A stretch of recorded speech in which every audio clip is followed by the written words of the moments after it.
पुण्यातील ससून रुग्णालयातील आयसीयूमध्ये एका 30 वर्षाच्या तरुणाला दाखल करण्यात आलं होतं. पण अचानक त्या तरुणाची प्रकृती खालावली आणि यात त्या तरुणाचा मृत्यू झाला. आयसीयूमध्ये उंदराने चावा घेतल्याने मृत्यू झाल्याचा आरोप तरुणाच्या नातेवाईकांनी केला आहे. सागर रेणुसे असे या मृत तरुणाचं नाव असून भोर तालुक्यात त्याचा अपघात झाला होता.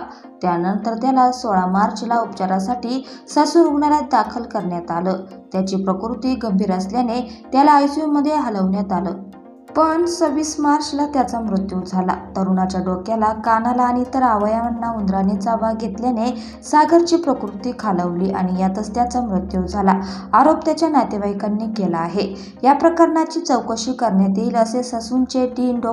विनायक काळे यांनी सांगितले आहे. सागर रेणुसे हा तरुण दारूच्या नशेत पुलावरून खाली पडला. यात तो गंभीर जखमी झाला होता. 17 मार्चपासून सागरवर उपचार करण्यात येत होते. 29 तारखेपासून या रुग्णाची प्रकृती खालावल्याने त्याला व्हेंटिलेटरवर ठेवण्यात आलं होतं.